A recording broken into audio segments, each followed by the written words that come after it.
Morning, everybody.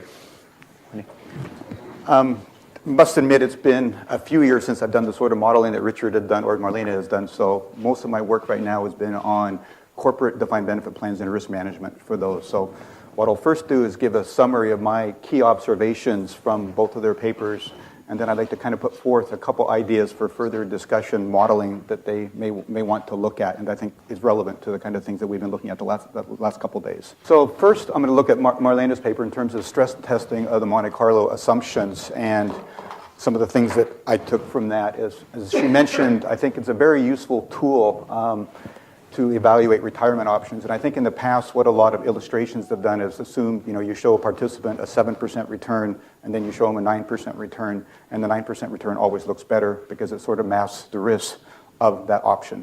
So I think Monte Carlo can be pretty powerful in that it gives you a range of outcomes, and therefore a participant can say, well, how likely is it that I end up with some amount of money, or how likely it is that I will run out of money? So I think it could be very useful for that. Probably the biggest criticism of Monte Carlo is not necessarily in the method itself, but in some of the assumptions that underlie it. And I think probably the biggest criticism is that returns over time are normally distributed. And I think that's because if you look, for example, at the historical data, that's the same period that Marlena looked at over 1900 to 2011. If you look at daily returns over that period, it doesn't even look remotely close to normal. You get things way, way out in the tails. However, if you look at things on an annual basis, things become more normal looking. If you look at things in 5-year periods or 10-year periods, it's a pretty good match, which to me isn't surprising because arguably I think you can say that annual returns are equal to a sum, perhaps logarithmic, of the daily return. So the normal assumption looks okay in a way if you look at longer periods than daily. Daily volatility looks quite bad, but annual looks quite good. And if you looked at her histogram, it was a relatively good fit for that. The second assumption that is made is that their returns are constant over time or that they're independently distributed. That, I think, is equivalent to saying that markets are perfectly efficient, that everything you know at one point in time tells you everything that you knew about that price. So at the next period, there's nothing new in that information there. And then finally, I think the biggest problem is what she pointed out at the end was that the parameters are known. So no matter what your distribution assumptions are, I think what dwarfs all of that is if your expected returns are wrong. I think that dwarfs anything to do with how wrong you are on the distribution assumption that you've made. Okay. In summary, and I'm just quoting from her paper, I think over a long term and looking at an asset-only perspective, using the normal distribution assumption, independent and identically distributed, and assuming that the parameters are known, it's good enough in terms of the outcomes that you get.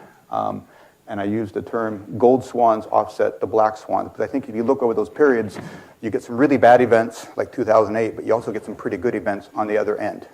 And I would emphasize there, I think that is over the long term and on an asset-only perspective. I would be curious to see how these assumptions work if you incorporated the liability side into it. And she didn't go into it in her PowerPoint today, but I think she also looks in her paper about fixed income distributions being normally distributed and constant over time. And I think that would probably have a bigger effect when you incorporate the liabilities together. So, but in the end, I think it can be a very useful directional guide for both participants and plan sponsors understanding the risks that they have. Turning to Richard's paper on the securitization of longevity risk, first bullet point there, with the last couple of days we've talked about longevity risk as sort of being equal to a general trend plus the trend that people just deviate from that because they're individuals. And then I think there's a third risk there if you've got a defined benefit plan is that actually is the table that you're using the right table. So I think there's 3 risks when you're looking at a defined benefit plan. Individuals can hedge the risk by buying a life annuity, but often at a cost, or I think as Tim pointed out yesterday, a perceived cost of that annuity, and also a loss of flexibility. If you give all your money to an insurance company, you sort of lost the ability to withdraw more if you need somebody to put into long-term health care, if you want to leave some money for your children. I think it kind of gets away from the flexibility that you might have.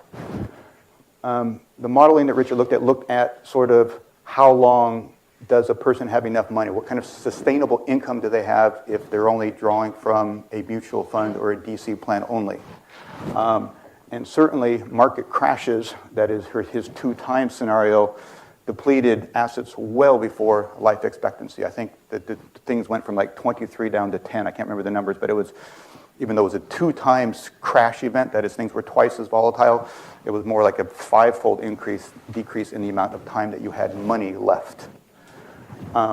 So I think the crashes there is important because it's, I wouldn't say it's contradictory to Marlena's paper that the Monte Carlo's assumptions are good enough and that the tail risk, I think tail risk can have a much bigger impact when you don't have time for those gold swans to sort of fly in. You may be dead by the time they get there. So I think if 2008 happened like it did to my father, for example, who retired, it's going to take a long time for a plus 80% event just to get back to where you were. So I think that's important modeling to look at there is over the shorter term, what can some of those Monte Carlo assumptions have on the plan. And then finally, and I don't think Richard had time to get to those, but he looked at 2 sort of what he called the excess risk strategy, a longevity swap, where you basically pay fixed and receive floating, and that reduced the risk that you took, and the more obviously that you transferred, the better. And then he also looked at a ground-up hedging strategy, which sort of equivalent to a buyout, which we're seeing a lot of activity in, both from participants getting annuities purchased from insurance companies like Prudential, Verizon, GM, but I think much more interest on transferring risk to participants in the forms of lump sums, which I'll talk about in a moment. Okay. One area that I think would be interesting for this modeling to be extended to was rather than focus on the chance of outliving assets or if you have enough money, I think it's sort of important to step back and look at what is the income that you need or what is the budget. I remember when my father retired, I kept on trying to tell him, is he worried about how much money, is he going to have enough money to last for as long as he lives? And his point to me was, well, I have a budget. I know how much I need to live on each year. Let me work into what I need to do to adjust my budget. And I think that's important because we're not just comparing one source of income, but several. You may have Social Security or state second pension in the UK. You may have an IRA. You may have defined benefit plan. Even though they're closed to most, there's still a lot of participants in that. So I think one way to look at this, and the way we've looked at it sort of, is that you sort of retire with a certain salary, and what you want is some protection that you'll live, some protection against living too long. You also need some flexibility if people want to give some money to their children. And you also just want some money just to spend down over time. I think Singapore has a similar plan to this for their state-run DC scheme in that they have basically split retirement funds into 2 pieces. One is a spend-down account, and then other parts of that fund are used to purchase a deferred annuity at a later date. I don't think anything is guaranteed there other than just a guarantee that you'll get a lifetime income. So it's a way to sort of protect on the tail end while also having some money during the spend-down phase. So I think future modeling would be interesting to see how simulation, especially with the crashes and varying investment, longevity, and spending can do to evaluate the impact on retirees and perhaps impact on retirees split out between male and female separately because of the various options that people have when they retire. Okay. And then finally, and I think probably some of you have probably seen this slide before. Yesterday we talked about, especially on the defined benefit plan side, and I work mainly on the corporate side, but I think we're seeing most clients sort of look at retaining the risk, that is not really doing anything but trying to mitigate the risk inside their plan, mainly on the investment side with capital markets, equity, and interest rate risk. And then on the right-hand side, transfer the risk. Richard's paper, I think, was looking at mainly 3 things. We have the longevity swap, which I don't think there's been one to date in the US. It's been a much more active market in the UK. But the 3 items which I've circled there, if you can see that, terminated vested lump sums, where you offer lump sums to people who have left the company but are entitled to a future benefit. Retiree lump sums, which has been very uncommon. GM and Ford did it. And then termination and buyout. And I think those are sort of the hedging strategies that Richard's paper were referring to.